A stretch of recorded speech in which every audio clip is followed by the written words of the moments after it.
Nah, mana otaknya? Ini kayaknya Tadi ada. Ini kamu kok bisa muter-muter begitu? Ya. Kenapa otaknya Nyari muter? otaknya. Ini begini Bang Uhoy. Ya. Udah. Gitu. Kan, jadi sebenarnya, nah, jadi kita lihat nih ya, ini otak ini. Itu ya. itu ada. Ada HP saya. Ada tablet. Ini buat tamu. Pantas bunyi trit.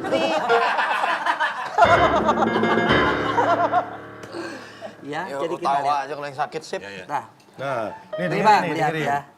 Ini adalah contohnya kamu nih di sini, otak Saya kamu bantu ada dong. di sini ya. Kita Oke. lihat di sini. Nah, otak ini diselaputi oleh lendir. Ya, lendir seperti gel.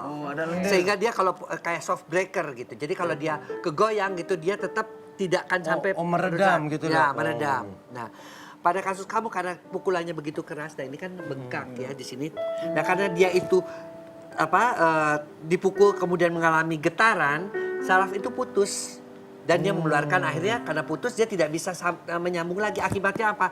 Mulailah nyeri kepala, pusing ya. Kemudian mual, muntah ya dari sini nih. Kemudian kadang-kadang juga terjadi gangguan keseimbangan. Oh, jadi ini Bang IC-nya udah kena nih. Berarti kamu jangan ke klinik. Ngapain? IC-nya katanya tuh. Kemudian Saya fleksibelnya dong. Pantesan anaknya nggak fleksibel. Kaku banget. Terus dok, ya. Nah terus yang mesti dilihat juga gegar otak itu ada 3 macam. yang pertama. Ketika kita melihat orang itu kebentur, apakah dipukul, kecelakaan, jatuh dari motor, kita mesti lihat pingsan atau enggak. Nah kalau dia itu mengalami pingsan, pasti gegar otak berat, artinya hilang kesadaran. Tapi kalau dia itu hanya pusing aja, kurang dari 15 menit dia sudah bisa ini lagi, itu gegar otak ringan. Jadi di sininya tuh tidak terlalu Ada getarannya, guncangan. guncangannya tidak terlalu berat. Kalau gegar otak sedang, bedanya apa? Lebih dari 15 menit pusingnya, dan ketika itu juga kadang-kadang mual, kadang-kadang masih muntah. Nah, Terus dok, ini Aduh. berarti kondisi terparah berarti itu adalah gegar otak berat.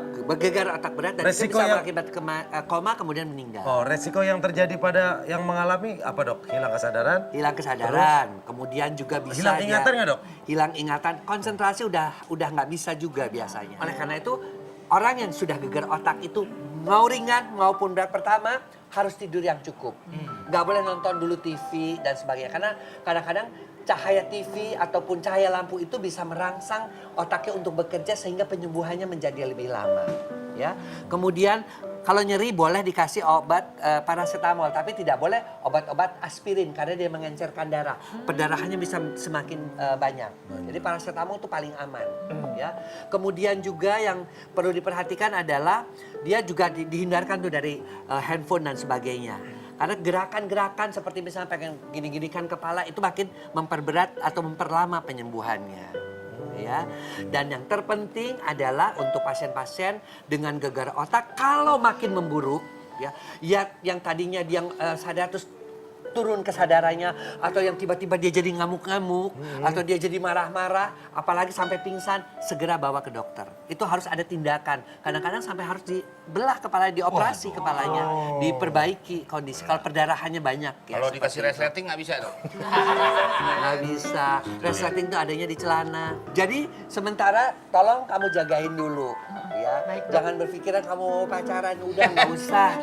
Ya dia suruh di sini dulu dirawat sampai betul-betul kalau kita observasi perbaikannya baik, maka dia boleh dipulangkan. Udah langsung Oke? dibawa deh. Ke tempat parkir ini. Kita dirawat di sini, Den. Oh, iya.